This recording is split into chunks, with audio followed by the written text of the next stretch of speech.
Buenas tardes para todos. Vamos a iniciar con la actividad que tenemos en el curso de nefrología pediátrica para el día de hoy y vamos a hablar un poco acerca de nefrotoxicidad. Em, pues vamos a hablar acerca de estos temas, vamos a recordar un poquito acerca de la estructura de la función renal, que ya lo han visto en algunos de los temas anteriores, pero pues nos vamos a enfocar a nefrotoxicidad. Vamos a hablar acerca de los medicamentos, cómo pueden provocar una lesión renal, específicamente cómo lo hacen. Y pues rápidamente vamos a revisar algunas de las estrategias que podemos implementar para evitar la lesión. Y vamos a hablar acerca de la monitorización que debemos de nosotros, los médicos, tener ante pacientes que han sido expuestos a medicamentos que conocemos son nefrotóxicos. Sabemos que el riñón pues recibe casi el 25% del gasto cardíaco en reposo, ¿verdad? Este porcentaje va a ir variando según la edad del paciente, la función y la madurez del mismo.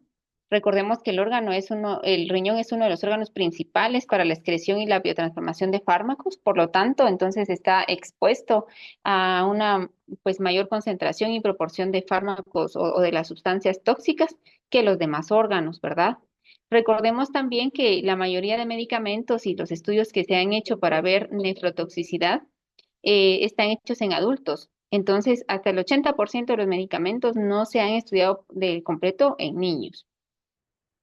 Recordemos rápidamente la estructura y la función renal. Recordemos que pues tenemos desde la arteria renal que viene de la aorta, ¿verdad? Abdominal, pues vamos a tener una serie de divisiones en las arterias, de manera que lleguemos hasta la arteriola eferente, ¿verdad? Perdón, la arteriola aferente, la cual va a ingresar al glomérulo, ¿verdad? Posteriormente se va a dar el filtrado glomerular y esta misma arteriola va a posteriormente salir del glomérulo, convirtiéndose en la arteriola eferente y que posteriormente esta misma arteriola se convierte en la arteriola que va a irrigar a todo el túbulo, ¿de acuerdo? El túbulo proximal, como lo vemos acá, y posteriormente pues se van a formar los capilares peritubulares en donde se van a transformar, digamos, ya en incluso venas, ¿verdad? Y las venas pues de nuevo van a regresar hacia la vena renal y hacia la irrigación general del cuerpo, ¿verdad? La circulación general del cuerpo. Entonces es muy importante que nosotros notemos que esta, que es la arteriola aferente, que ingresa al glomérulo y vamos a empezar aquí con el filtrado glomerular, es la misma que va a salir del glomérulo y posteriormente le va a dar irrigación al túbulo proximal e incluso cierta parte del asa de Henle. Entonces esto es muy importante porque cambios hemodinámicos nos pueden alterar tanto el filtrado glomerular como también nos pueden afectar la irrigación hacia el resto de la nefrona. ¿Qué cosas o cómo pueden afectarse la funcionalidad de mi nefrona? Entonces, regularmente lo vamos a clasificar en estos tres tipos que también ya lo vieron en clases anteriores, ¿verdad? Uno, pues son alteraciones en el flujo sanguíneo, ¿verdad? Como lo acabamos de mencionar, alteraciones acá en el flujo sanguíneo en la arteriola aferente. También van a afectar la arteriola deferente y el resto de la estructura del túbulo proximal, digamos, de la irrigación para el túbulo proximal e incluso cierta parte del asa de Henle. Daño intrínseco a la nefrona, o sea, podemos tener aquí algunas lesiones que me dañen los transportadores o contransportadores que tenemos en la pared tubular, ¿verdad? O alguna lesión intrínseca o a las células intersticiales o al tejido intersticial aquí en la estructura de toda la nefrona, como los túbulos, por ejemplo. Y vamos a tener también que la otra forma en la que se puede alterar la función renal va a ser la ocasionada por una obstrucción, ¿de acuerdo? Entonces, dentro del flujo urinario, digámoslo así, podemos tener cierto grado de obstrucción y eso entonces comprometer mi función renal. Entonces, cuando hablamos de alteraciones en la función renal, recordemos de que pues, va a haber normalmente un flujo de sangre, ¿verdad? El cual depende mucho de la presión arterial del paciente, el cambio de presiones que van a haber aquí dentro del propio glomérulo, ¿verdad? Pero pues podemos tener que hay algunas, incluso medicamentos o algunas condiciones que me pueden afectar este flujo. Por ejemplo, acá tenemos una reducción del flujo y al tener una reducción del flujo, entonces vamos a tener una disminución en el filtrado glomerular, ¿verdad? Cuando tenemos una dilatación acá en la arteriola aferente, entonces podemos tener también un aumento del filtrado glomerular O cuando tenemos acá una vasoconstricción de la arteriola eferente, entonces podríamos tener ahí una lesión o un aumento, perdón, del filtrado glomerular. ¿Qué medicamentos podrían alterar el flujo renal y por lo tanto modificar el filtrado glomerular?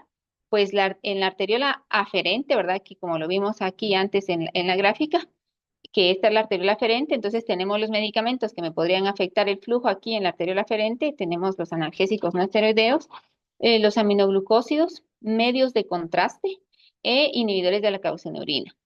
Y en la arteriola deferente, que es esta, ¿verdad? La posterior al glomérulo, digamos, entonces tenemos a los YECAS y a los ARA2, ¿verdad? Entonces, estos medicamentos de algún modo van a modificar mi flujo sanguíneo a nivel del glomérulo y eso va a modificar mi filtrado glomerular y por lo tanto mi función renal.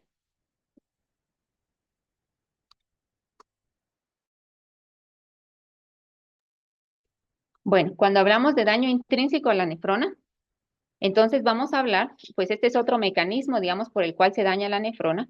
Entonces, vamos a tener que puede haber toxicidad directa a las células epiteliales tubulares. Podemos también tener inflamación como una inflamación directa en el glomérulo o una inflamación en el intersticio, y a eso le vamos a conocer como una nefritis intersticial. Y aparte, pues podemos tener una lesión en los vasos sanguíneos a nivel tubular, y eso pues le vamos a conocer como microangiopatía trombótica. Entonces, recordemos de que dentro de la nefrona, digamos a nivel tubular específicamente, se da el proceso de secreción y de reabsorción tubular, ¿verdad? Entonces, mediante este proceso, muchos medicamentos van a, desde el capilar, ser movidos o movilizados hacia la luz del túbulo renal, ¿verdad? O sea, hacia la orina. O viceversa, vamos a tener medicamentos que del túbulo renal van a ser reabsorbidos hacia el capilar, ¿verdad? Y pues ese movimiento va a provocar que exista o se provoque el daño, digamos, en las células que están promoviendo o por donde se está dando este transporte, ¿verdad? Entonces, regularmente, recuérdense que estos medicamentos o la mayoría de sustancias van a ser reabsorbidas en su mayor parte en el túbulo proximal, igual que secretadas aquí en el túbulo proximal, y este es uno de los túbulos que podría ser más afectado entonces en esto de nefrotoxicidad, ¿de acuerdo? Sin embargo, recordemos que no es solo ahí, también el resto de la nefrona o de los componentes de la nefrona pueden hacer el mismo proceso. Entonces, solo para recordar o hacer énfasis, el intercambio de sustancias a través del epitelio de los túbulos, ya sea para secreción o reabsorción, es lo que va a hacer que haya daño a la nefrona. Cuando hablamos del daño intersticial, que también es otro tipo de daño que podemos tener en la nefrona, digamos, especialmente en la región tubular, ¿verdad? Tenemos este daño que es ocasionado básicamente por una lesión inmunológica, ¿verdad? Entonces tenemos aquí que tenemos un epitelio renal, ¿verdad? Aquí tenemos las células tubulares, por ejemplo, y el movimiento de sustancias a través de estas células va a provocar que se libere o se inicie una respuesta inflamatoria y esa respuesta inflamatoria va a activar a los eosinófilos, algunos macrófagos, ¿de acuerdo? Y esto entonces va a provocar un daño intersticial, ¿verdad? Una respuesta inflamatoria que va a ocasionar daño a la nefrona. Por supuesto que la nefrona con esta inflamación que te generó localmente no va a tener el mismo funcionamiento que una nefrona sana, ¿verdad? ¿Qué medicamentos nos pueden provocar daño intrínseco a la nefrona como lo hemos visto, ¿verdad? Vimos aquí que el daño intrínseco podía ser, repito, por el movimiento del medicamento a través del epitelio o también por una respuesta inflamatoria que se genera debido a ese movimiento del medicamento a través del epitelio. Entonces, los medicamentos que podrían provocarnos este daño, pues entre los antibióticos volvemos a tener los aminoglucósidos, las cefalosporinas también, penicilinas, vancomicinas, ciprofloxacina e incluso la anfotericina B no liposomal. De nuevo tenemos a los analgésicos no esteroideos que también me pueden ocasionar un daño intrínseco a la nefrona y no solo alterar el flujo sanguíneo, ¿verdad? Algunos anticomerciales como el ácido valproico, la carbamazepina y la fenitoína. Aquí tenemos muy importante los inhibidores de bomba de protones, ¿verdad?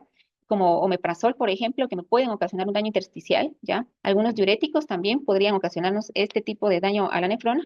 Y de nuevo, los inhibidores de la calcineurina nos pueden ocasionar este daño intrínseco a la nefrona. Tenemos otra forma de daño que es la nefropatía obstructiva, ¿de acuerdo? Y esta nefropatía obstructiva, pues, em, básicamente se da por la cristalización del medicamento o del fármaco en la luz urinaria, como lo vemos aquí. Aquí tenemos el túbulo y aquí también el túbulo. Y aquí tenemos la luz urinaria en donde pues está fluyendo orina.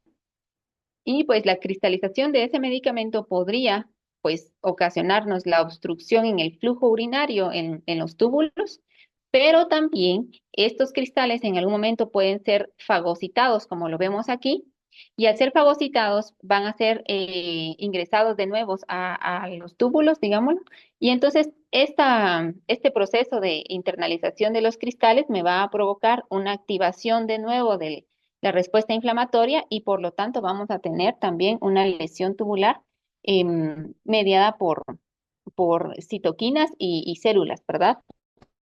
Entonces eso incluso me puede llegar a la necrosis celular. Entonces, como lo vemos acá, pues es esa fagocitosis de esos cristales me puede formar un fagosoma y posteriormente me puede haber una ruptura mitocondrial, lo que me va a llevar a la necrosis celular, ¿de acuerdo? Entonces, esta nefropatía obstructiva tiene como dos mecanismos, digamos, la cristalización propia en la luz urinaria, como también la formación de una respuesta inflamatoria dentro de las células tubulares que me podría llevar a la necrosis de la célula. ¿Qué medicamentos podrían hacernos este daño o esta nefropatía obstructiva? Pues los que tenemos acá son los más comunes, ¿verdad? Ustedes no son los únicos. Cuando uno lee y revisa sobre los medicamentos que son nefrotóxicos, casi todos, ¿verdad? Entonces aquí tenemos el metotrexato, aciclovir, sulfamethoxazol, la amoxicilina, el ácido ascórbico, ¿verdad? Que es la vitamina C, y pues las quinolonas. Entonces, tenemos que tomarlos en cuenta para tomar algunas medidas de prevención al momento de utilizarlos. Y pues la mayoría de las personas que estamos en este curso, ¿verdad? Somos médicos que estamos en un ambiente hospitalario, entonces yo no quise dejar pasar la nefropatía por medio de contraste, que pues la vamos a ver casi exclusivamente en ambientes hospitalarios. Sin embargo, pues a veces también de forma ambulatoria solicitamos exámenes que van a requerir la utilización de medio de contraste y es muy importante que también tomemos en cuenta que el medio de contraste me va a ocasionar daño a la nefrona, ¿verdad? ¿Cómo lo hace? Pues regularmente lo que hace es causar hipoxia a nivel de las células de la médula renal y eso pues va a provocar por consecuencia la muerte de esas células, especialmente también de las células tubulares renales y pues finalmente el daño renal, ¿verdad? Regularmente el contacto del medio de contraste puede hacer interacción con un receptor de prostaciclina o de medios de contraste y este va a generar una respuesta inflamatoria dentro de la célula que me va a llevar a la activación de algunas proteínas que son proapoptóticas y entonces eso va a hacer de que el mitocondrias libere el citocromo C y este citocromo C pues va a posteriormente activar a las caspasas, las que finalmente van a llevar a la autofagia, ¿de acuerdo? Entonces van a ir a modificar el ADN en el núcleo y eso es lo que va a hacer de que haya una fragmentación y posteriormente la muerte celular. Entonces, cuando tenemos una exposición al medio de contraste, normalmente nosotros vamos a ver una elevación de la creatinina al segundo o tercer día de la exposición al medio de contraste. Y pues eso se va a dar porque toda esta respuesta inflamatoria va a empezar a suceder después del contacto con el medio de contraste. Nos va a dar una viscosidad sanguínea, o sea, el medio de contraste es muy espeso, por decirlo así, y entonces eso también puede alterar el flujo o alterar la filtración glomerular. Me va a alterar también el flujo de oxígeno hacia los túbulos, como lo vimos en la primera gráfica y esa hipoxia es la que me va a provocar también toda la activación de esta respuesta inflamatoria. Aparte de eso, el aumento de la viscosidad sanguínea va a hacer de que em, este aumento de la viscosidad regularmente está dado por un aumento o cambio en la osmolaridad sanguínea. Esto es porque los medios de contraste regularmente son altamente osmolares, entonces este cambio de la osmolaridad va a alterar la deformabilidad que tienen los eritrocitos. Recuérdense que los eritrocitos son como em, modificables a través de donde van circulando y gracias a esta facilidad que tienen de cambiar de forma es de que pueden ir pasando por los vasos sanguíneos más pequeños. Pero cuando pierden esa capacidad para cambiar de forma o tienen esta alteración en la deformabilidad, entonces los eritrocitos ya no pueden pasar por todos los vasos sanguíneos, especialmente por los vasos sanguíneos más pequeños, o sea, los capilares, y entonces vamos a tener una hipoxia, ¿verdad? Y un aumento perdón, una disminución de la perfusión a nivel de la nefrona. Todo esto, pues esta respuesta inflamatoria me va a ocasionar y también pues el aumento de la viscosidad sanguínea me va a ocasionar un aumento de la presión intersticial. Y eso también va a aumentar la respuesta inflamatoria dentro de las propias células y lo que va a llevar también a la muerte celular. ¿Cómo vamos a encontrar la presentación de un paciente que tiene nefrotoxicidad? Regularmente la nefrotoxicidad se va a presentar como una lesión renal aguda, ¿de acuerdo? Regularmente.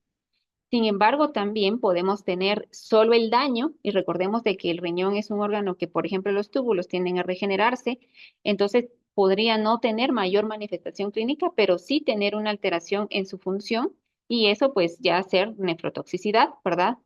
Entonces, la insuficiencia renal se puede presentar de la forma oligúrica o también de la forma no oligúrica.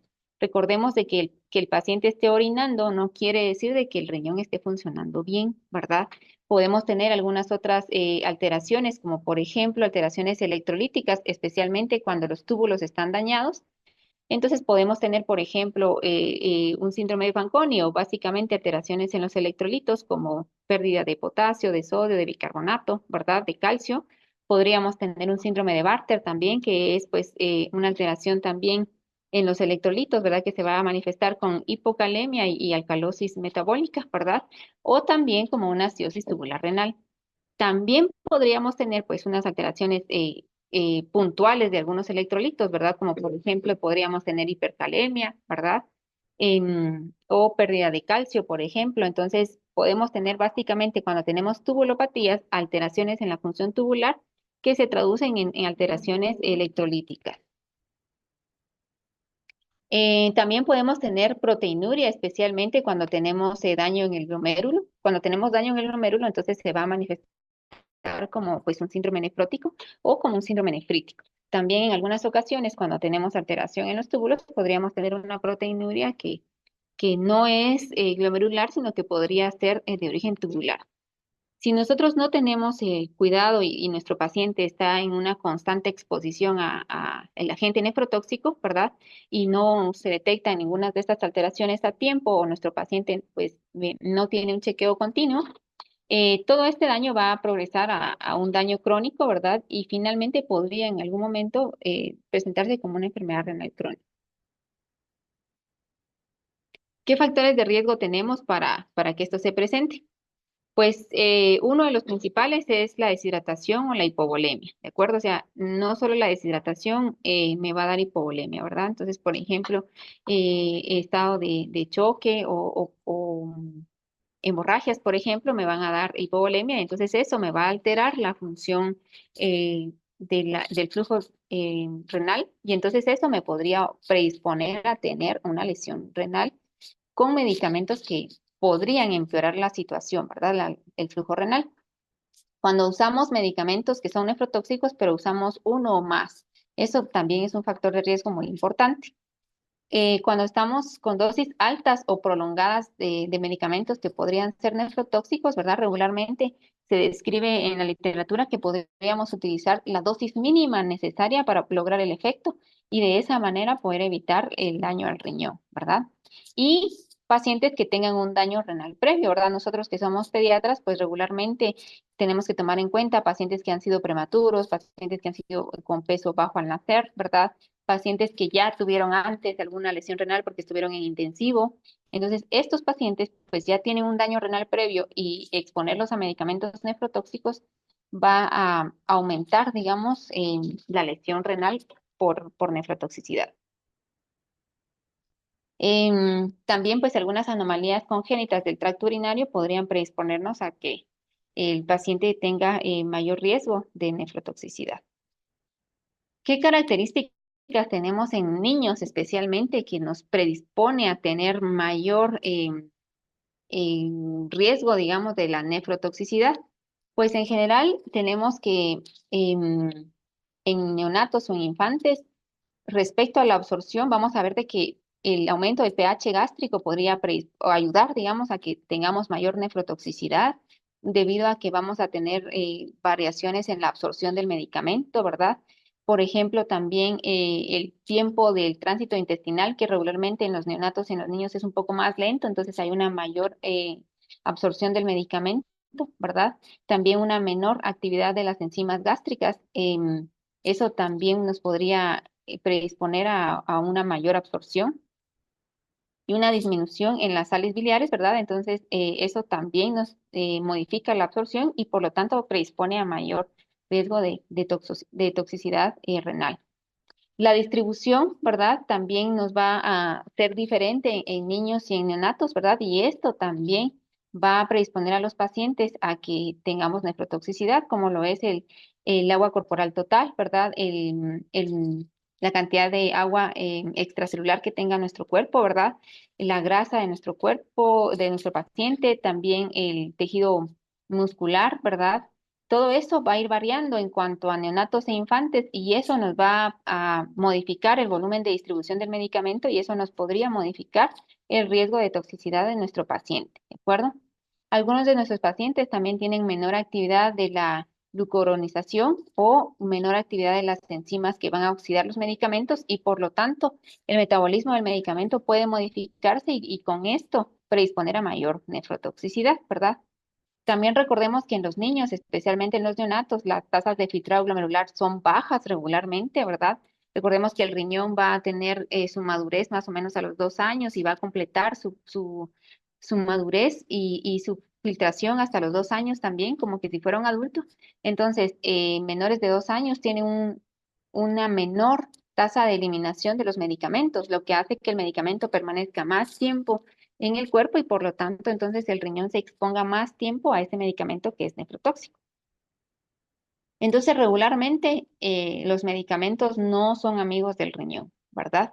Entonces nosotros pues tenemos que utilizar algunas medidas de prevención para evitar que los medicamentos puedan lastimar a nuestro riñón, ¿verdad?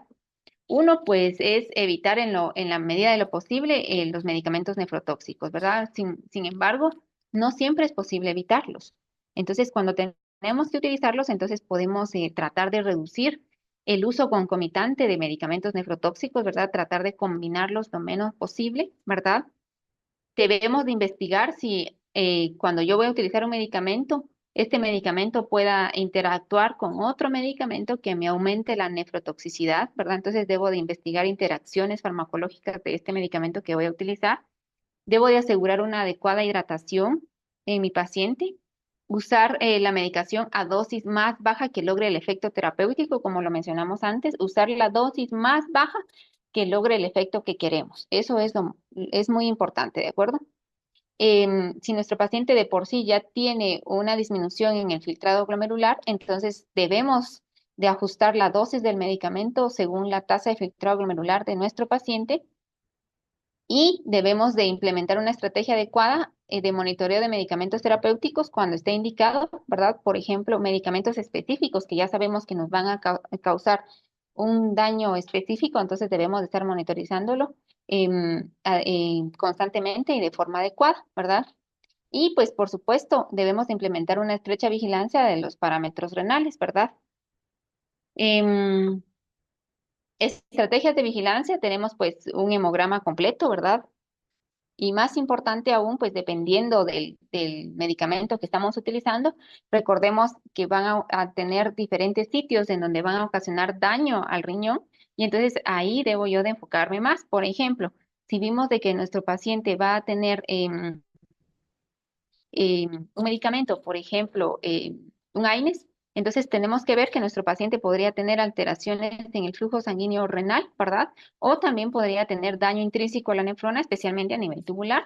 Entonces yo debería de estar monitorizando, recordémonos que los túbulos, por ejemplo, son los encargados básicamente de electrolitos, ¿verdad? Entonces yo debería estar viendo electrolitos constantemente, debería estar viendo bicarbonato, ¿verdad? Por supuesto, disminuye la filtración glomerular, entonces yo debería estar viendo creatinina y boom, debería de estar viendo un análisis de orina y el volumen urinario, ¿verdad? Recordemos de que algunos de estos se van a modificar incluso en el segundo o el tercer día, no inmediatamente, ¿verdad? Em, Cuando hablamos de la nefropatía por medio de contraste, ¿verdad? Entonces, pues se tienen algunas estrategias muy específicas para evitar, digamos, la nefropatía por contraste. Una es volúmenes bajos de medio de contraste, o sea, usar la menor cantidad posible del medio de contraste para que nuestro paciente, pues, no tenga mucha exposición al mismo.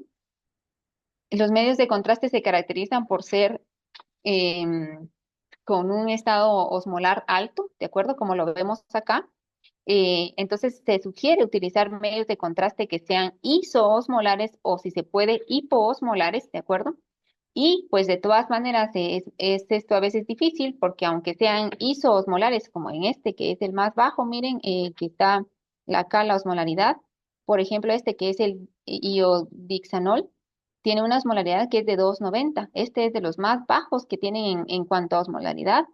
Sin embargo, pues es una osmolaridad un poco alta, ¿verdad? Entonces, se sugiere que nosotros hidratemos a nuestro paciente, puede ser con solución salina, 1 ml por kilo hora, 12 horas antes y 12 horas después de la exposición al medio de contraste. Nosotros pues necesitamos que todo esto que estamos impartiendo con ustedes nos ayude a evitar la progresión del daño renal hacia una enfermedad renal crónica, ¿verdad? Recordemos de que medicamentos que vayamos a utilizar podrían afectarnos nuestro filtrado glomerular, la integridad de nuestro riñón y por lo tanto podríamos incrementar el riesgo, incluso podríamos causar un daño, podríamos incluso reducir el filtrado glomerular o incluso llevar hasta una falla renal a nuestro paciente, pero si esto no es monitorizado o no es tratado adecuadamente o corregido adecuadamente, entonces vamos a llevar finalmente a la muerte de nuestro riñón. Entonces, por eso debemos de evitar esa progresión y es una de las finalidades de estos cursos, ¿verdad? Que estemos nosotros ahora pendientes de esta monitorización para nuestros pacientes. Entonces, recordemos que algunos medicamentos pueden alterar la función y la estructura renal, por lo que recomendamos que identifiquemos los medicamentos nefrotóxicos. Esa es una de los principales objetivos de nuestra charla, ¿verdad? Que identifiquemos los medicamentos que son nefrotóxicos, que tratemos de evitar su uso y que cuando pues los vayamos a utilizar tomemos en cuenta el estado clínico y hemodinámico del paciente antes de decidir iniciarlos, ¿ya? Recuérdense los factores de riesgo, habíamos hablado que deshidratación o cuadros de hipovolemia podían empeorar nuestro riesgo a nefrotoxicidad, ¿verdad? Por lo tanto, aseguremos un estado adecuado de hidratación, que pues especialmente en nefropatía por medio de contraste, esto es muy importante, pero no solo ahí, ¿verdad? Sino que en general mantener un adecuado estado de volemia del paciente es muy importante para evitar la nefrotoxicidad y disminuyamos la dosis y la exposición tanto como sea posible de los medicamentos ante nuestros pacientes que están en riesgo. Evitemos el uso concomitante de dos o más medicamentos que sabemos que pueden ocasionar daños a nuestro riñón. Si nuestro paciente ya tiene un daño renal, entonces si no podemos evitar el uso del medicamento, ajustemos la dosis según la tasa de filtrado glomerular y estemos, por favor, vigilando la función renal o el daño renal después del uso de los agentes que conocimos hoy, que pueden ser nefrotóxicos. Entonces, vamos a continuar. Vamos a dejar al doctor Giovanni Arribiaga con algunos casos para que podamos seguir aprendiendo. Hola a todos, mucho gusto de saludarles. Yo voy a continuar con un caso en especial. Pudiéramos poner varios casos acá. La gran mayoría pues está o ha pasado a nivel hospitalario, en donde ya sabemos que, por ejemplo, aminoglucósidos, que es lo que prácticamente utilizamos un montón, como amicacina o gentamicina, son nefrotóxicos. Hay que tomar en cuenta que son nefrotóxicos. ¿Quién no ha utilizado anfotericina B o otro tipo de antibióticos? Entonces, este es un caso en particular que se puede dar de forma infrecuente porque la tasa de incidencia es muy rara, pero vamos a ir revisando algunas cosas en particular, asociando lo que ya aprendimos con la doctora Catherine. Esta es una nena de 5 años de edad. El motivo de consulta fue prácticamente rash de 2 días de evolución. Si ustedes se dan cuenta, a nivel del tórax anterior y del tórax posterior, por la resolución de la fotografía, pero se logra ver que pues presenta básicamente ese rash. Eso fue básicamente por lo que consultó la mamá. Siguiente. Perdón, siguiente.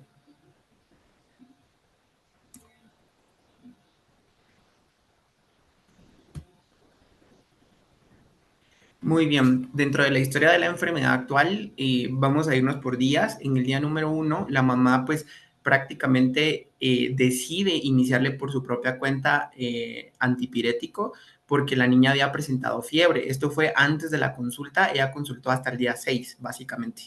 En el día número 1, lo que la mamá hizo durante de este día, le administró ibuprofeno a 30 miligramos por kilo por dosis cada 4 horas.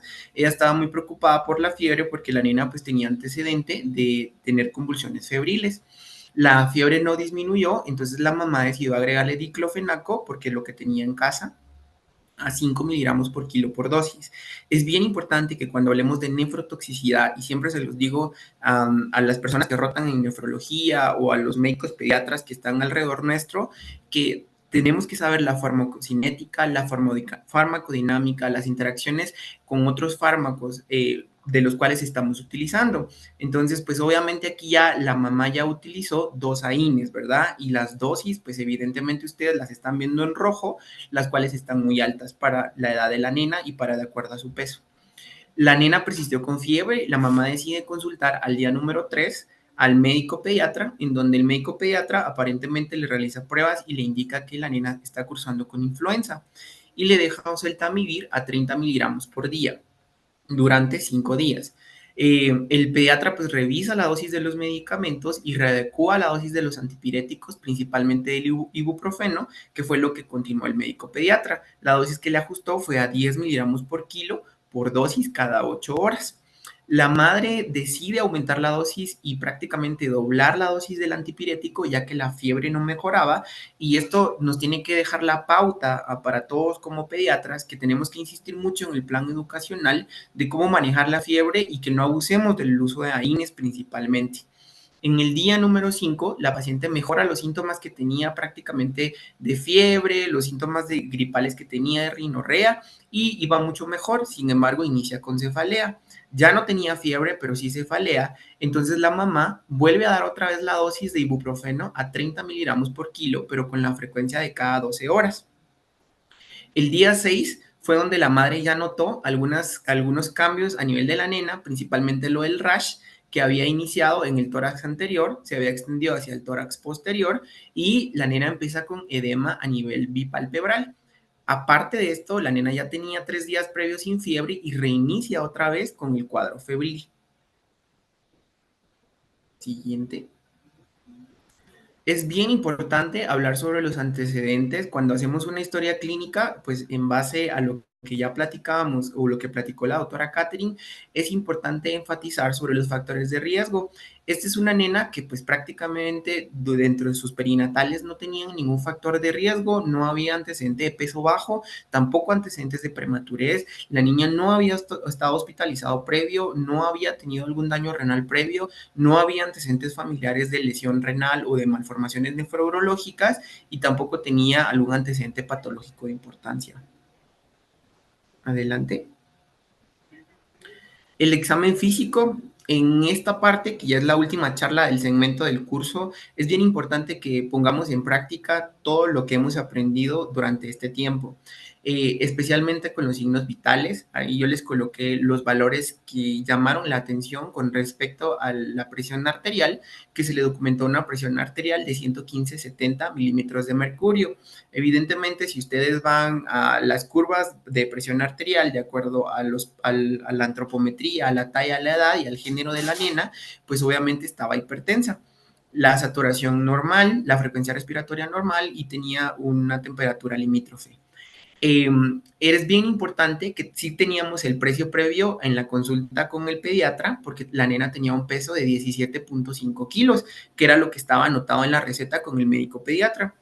En base a eso habían calculado los medicamentos. Y en la consulta, ya cuando la nena inició con rash, pues pesaba 19.5 kilos. Evidentemente, la nena subió 2 kilos, pero no fue porque hayan aumentado la ingesta de alimentos, sino prácticamente por el edema. La nena tenía edema bipalpebral y edema en miembros inferiores. Siguiente. Muy bien, esta gráfica ya la vimos en la presentación de la doctora Catherine. Es bien importante documentar los factores de riesgo de la paciente que estamos platicando. La niña no estaba deshidratada, el estado de hidratación era muy bueno, no estaba hipotensa, no estábamos pensando en un estado de choque, pues descartamos este factor de riesgo. Sin embargo, la nena sí había utilizado dosis altas y prolongadas de medicamentos, principalmente de AINES.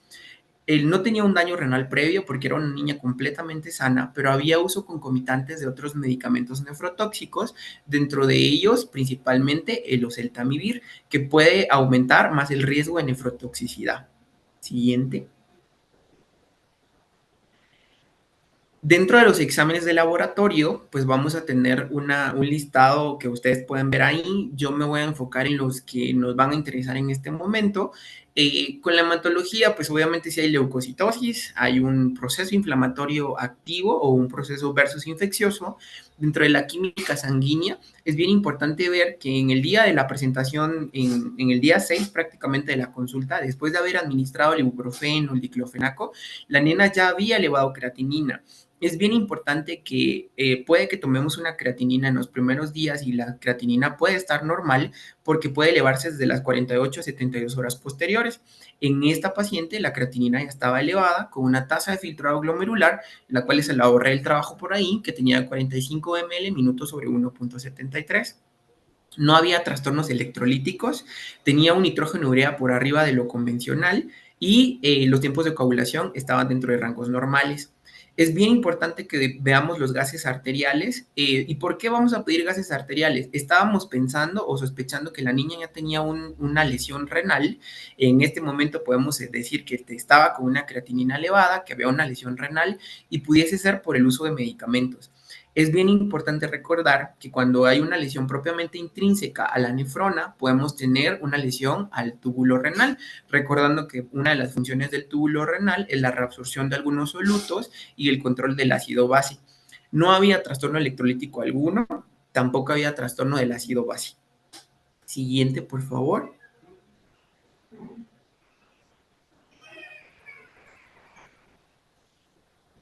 En el examen general de orina, siempre decimos nosotros los nefrólogos que el examen general de orina para nosotros es una biopsia líquida, la biopsia de los pobres. Entonces vamos a revisar esta biopsia líquida en donde vamos a encontrar proteínas en 100 miligramos sobre decilitro. Hasta este punto, ustedes saben que en una tira reactiva, en la parte química, si es por arriba de 300, desde ahí estamos empezando a sospechar de un cuadro de un síndrome nefrótico pensando en glomerulopatía.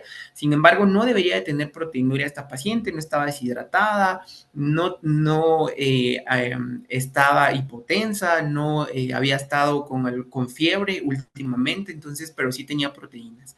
Sangre, 2 cruces, en donde vemos eritrocitos, campos llenos, y los cilindros reportaban granulares finos de 4 a 6. Es bien importante porque mandamos una tira o una orina al azar en donde nos documentaron la proteína en 142 y la creatinina en 136.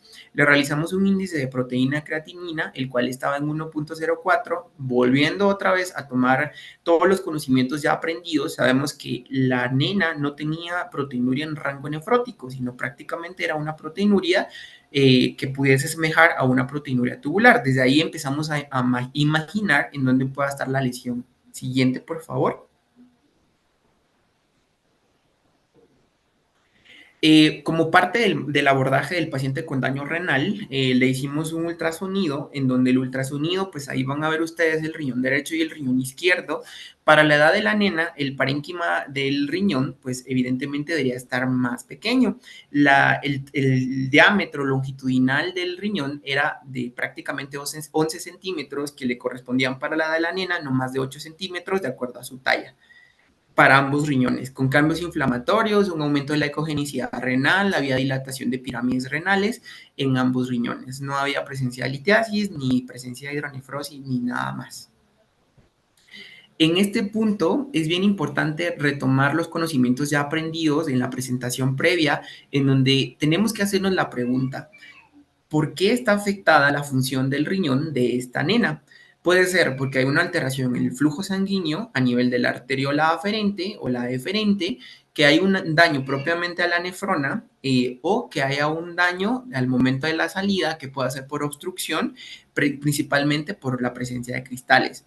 Recordando el uso de los medicamentos que tuvo esta paciente, si ustedes se recuerdan, tuvo ibuprofeno, prácticamente triplicando la dosis convencional del ibuprofeno, y también le agregaron diclofenaco. También es importante documentar la frecuencia por la cual estuvieron administrando el medicamento, que fue cada 4 horas dentro de los primeros 2 días de la sintomatología.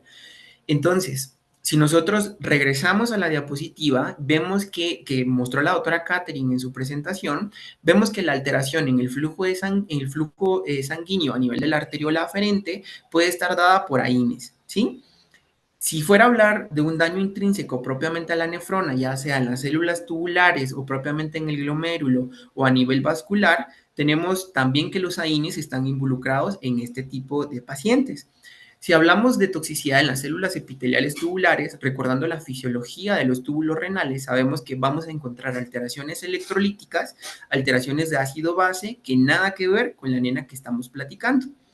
Si hablamos de microangiopatía trombótica, la presentación pues prácticamente es catastrófica y no tiene la sintomatología que tiene nuestra paciente. Pero si lo tratamos de encajar dentro del daño renal que la nena tenía, podemos hablar que pudiera ser un daño propiamente de inflamación a nivel del glomérulo. ¿Por qué? Porque la niña tenía características de un síndrome nefrítico o de una glomerulonefritis, ya que estaba hipertensa, edema, hematuria y elevación de la creatinina. Entonces, nuestras opciones prácticamente de diagnóstico eran unas alteraciones en el flujo sanguíneo provocada por AINES o un daño intrínseco propiamente a la nefrona, propiamente por inflamación. Recordemos que la sintomatología de la nena persistente había resuelto el cuadro de fiebre, pero volvió otra vez con fiebre, el rash que tenía la nena y pues prácticamente la cefalea que combinaban mucho de la sintomatología con un proceso inflamatorio. Siguiente, por favor. Bueno, esa fue la evolución de nuestra paciente. Desde el día 1, estoy hablando del día que nosotros la conocimos en el servicio de nefrología. Aquí van a ver ustedes tres cuadritos. El cuadro de color verde nos indica la excreta urinaria, el cuadro de color celeste nos indica los líquidos que nosotros les administramos por vía oral y el peso de la nena. Recordémonos que la nena llegó con un peso de 19.5 kilos. Nuestro enfoque fue prácticamente disminuir el edema, aumentando la producción de líquidos y teniendo balances totales negativos, con esto obteniendo un peso en disminución conforme pasaban los días. Del día 1 vamos a ver la diferencia con respecto a la excreta urinaria, en la cual llegó a 1000. Luego nos bajó en el segundo día la excreta urinaria, estuvimos manteniendo los líquidos totales igual y pues prácticamente la excreta urinaria fue en ascenso y el peso fue en disminución. Siguiente, por favor.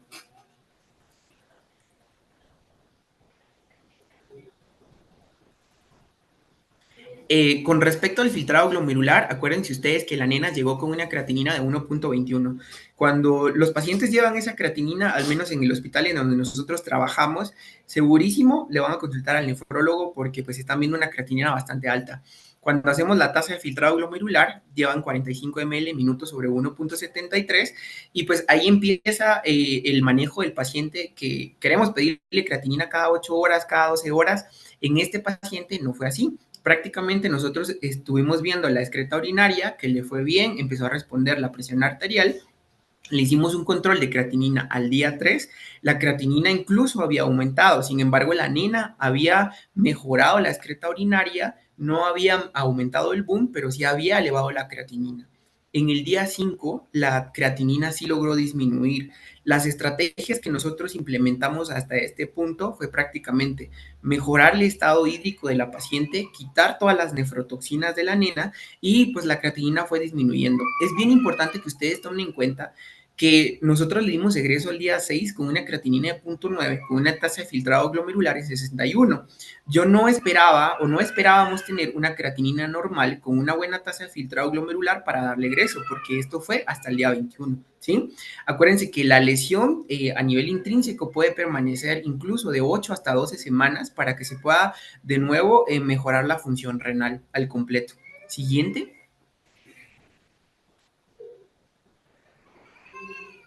Con respecto a la forma de presentación que teníamos con la paciente, volviendo también a las diapositivas de la doctora, podíamos hablar que la nena sí tenía un daño renal agudo de presencia o de presentación no oligúrica, porque la nena sí estaba orinando. Sabemos que no tenía tubulopatías porque no tenía trastornos a nivel del túbulo renal, porque no había trastornos electrolíticos ni trastorno del ácido base. Descartamos totalmente las tubulopatías, pues no era una enfermedad renal crónica porque el tamaño del riñón estaba normal y la presentación fue aguda. Entonces teníamos la diferencia entre una glomerulopatía, propiamente un daño intrínseco, entre un síndrome nefrótico y un síndrome nefrítico. Prácticamente nos quedamos con una lesión renal de tipo no oligúrica con un síndrome nefrítico. Siguiente.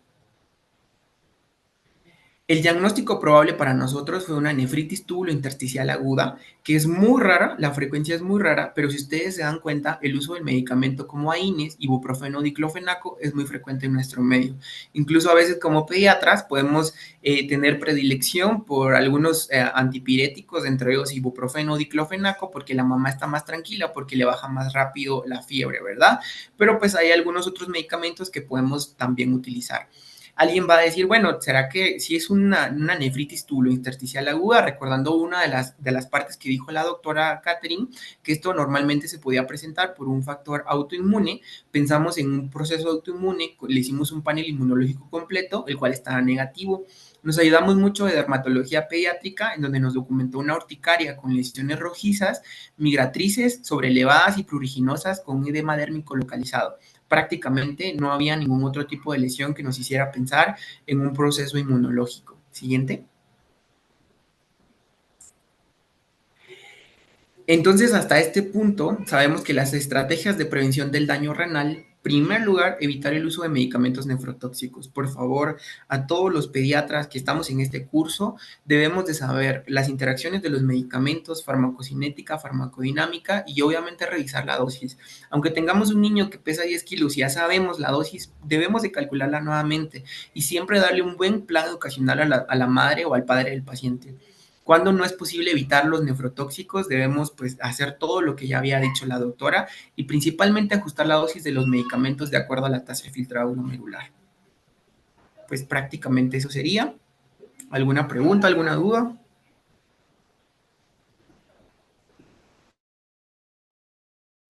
Muchas gracias por la presentación, doctor, y muchas gracias por la presentación, doctora. Vamos a dar algunos momentos para ver si nos comparten algunas preguntas a través del chat. De igual manera nos las pueden extender y yo las voy a estar leyendo para poder darle respuesta a cada una de ellas. Vamos a dar un par de minutos tal vez para ver. Por el momento no hay ninguna.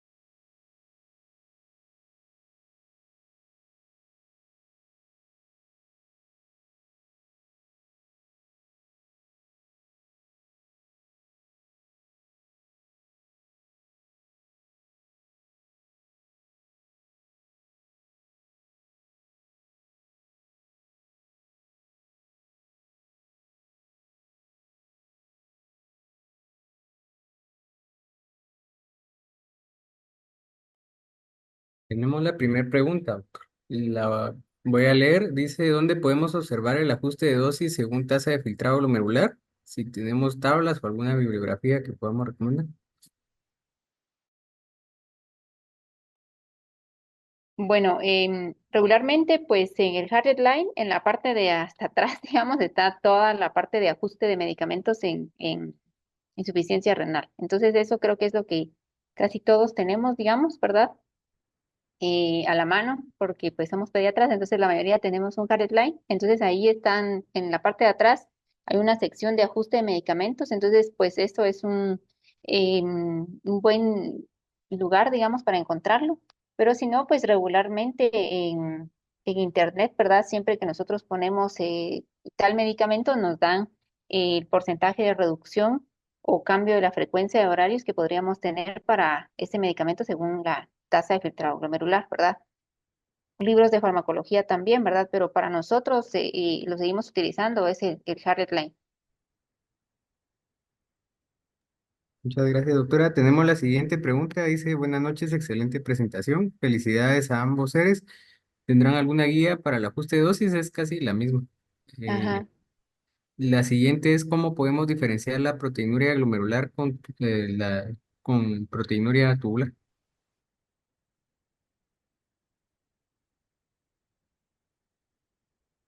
Bueno, regularmente la proteinuria glomerular tiene un rango más elevado, ¿verdad? Regularmente cuando nosotros hacemos un índice de proteína creatinina, cuando está en mayor de 2, regularmente entonces nosotros decimos que es un daño que viene desde el glomérulo, ¿verdad? Asociado a eso, la proteinuria que es glomerular puede tener en asociación, digamos, eritrocitos, pero idealmente hay que ver la morfología de los eritrocitos, ¿verdad? Que regularmente cuando son de origen glomerular, estos eritrocitos van a estar deformados, ¿verdad? Cuando es una proteinuria que es tubular, regularmente no va a alcanzar el rango de 2, ¿verdad? En el índice de proteína creatinina. Muchas gracias. La siguiente dice, gracias por la plática. Importante como los mismos padres dosifican según los criterios, según su criterio, medicamentos y pueden llegar a dañar más a su propio hijo. Importante plan educacional. Era más que pregunta, Un un comentario. comentario, sí, Ajá. muy importante eso. Ajá. Gracias por el comentario. De ahí, buenas noches, excelente charla. En el caso de pacientes en mención, ¿cuánto tiempo debimos esperar para volver a usar estos fármacos nefrotóxicos después de un evento como este? Teniendo en cuenta que debemos usar las dosis mínimas que cause el efecto deseado. No enten- Muy bien. No sé si el doctor Iván quiere responder, pero bueno. em, si nosotros tuviéramos la necesidad de volver a utilizar algún medicamento nefrotóxico, idealmente, pues al haber resuelto el cuadro, ¿de acuerdo? El doctor presentó a los 21 días, habíamos tenido ya resolución del cuadro, ahí se podría utilizar de nuevo, e incluso se podrían utilizar aún con la lesión renal instaurada, digamos, porque a veces no podemos evitar el uso de medicamentos, por ejemplo, en hospitales, ¿verdad? Pero debemos de estar monitorizando entonces siempre la función renal, eso es lo más importante, que cuando ya tuvimos un daño renal, y tenemos la necesidad de utilizar medicamentos que, por ejemplo, en cuidados intensivos a veces es tan necesario que ya tenemos falla renal y nuestro paciente necesita todavía un medicamento nefrotóxico, entonces, y no hay de otra, pues se utiliza, pero estamos aún con mayor pendiente de la monitorización de la función renal, ¿verdad?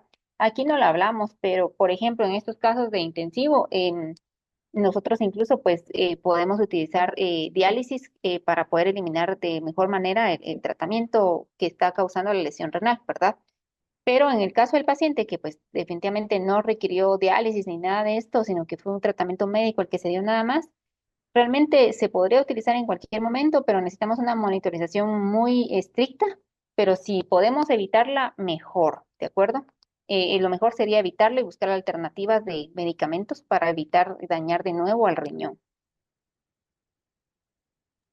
Gracias, Ajá. doctora. La siguiente dice, ¿es indicado dar AINES como diclofenaco e ibuprofeno como primera elección? Em, Fíjate que para nosotros, los nefrólogos, no usamos diclofenaco para nada. Somos un poquito más afín del ibuprofeno, pero definitivamente nos vamos más por acetaminofén, ¿de acuerdo? Para acetamol. Preferimos definitivamente estos. La siguiente dice, si noto nefrotoxicidad en el paciente, ¿el medicamento 100% necesario? ¿Es mejor disminuir la dosis antes de cambiarlo? Sí, si nuestro paciente es definitivamente dependiente de ese medicamento, como lo acabo de mencionar, en intensivo nos pasa mucho, Entonces, definitivamente lo primero que tenemos que hacer es ajustar el medicamento según la tasa de filtrado glomerular. Recordemos también que a veces la creatinina y estos marcadores de función renal son marcadores tardíos, entonces incluso pueden elevarse hasta 2 o 3 días después, ¿verdad? Pero si yo sé que mi paciente o está predispuesto a tener daño renal y tengo este medicamento, entonces idealmente debo de empezar ya con medidas de prevención como la hidratación, el monitoreo, evitar el uso de otros medicamentos que podrían empeorar el cuadro y si no se puede cambiar, digamos, entonces incluso como les había comentado antes, podríamos utilizar alguna otra medida de eliminación como diálisis, pero eso lo usamos solo en ambientes hospitalarios de pacientes críticos, ¿verdad? Pero si se puede cambiar, lo mejor es cambiarlo. De acuerdo, doctora. De ahí dice, buenas noches. En la clínica, ¿cómo podemos sospechar nefrotoxicidad cuando no contamos con laboratorios? Con la clínica también. Por ejemplo, pues con el edema, que en el caso que presentó el doctor, ¿verdad? Cambios en la presión arterial, cambios en la presentación macroscópica de la orina, ¿verdad? Entonces, regularmente, recordemos que cuando la orina empieza ya con proteinuria, empieza a ser espumosa, cambios de coloración, ¿verdad? La orina debería de ser transparente, como lo han visto en clases anteriores, pero si esta orina ya está muy concentrada, si, o muy, sí, concentrada, ¿verdad? Muy amarilla, si tiene ya un color café, digamos, eso me podría ya orientar a que hay hematuria, el edema, la presión arterial, entonces ahí debería yo de ser bastante clínico, ¿verdad? Pero pues por lo menos un examen de orina a veces podemos tener acceso, ¿verdad?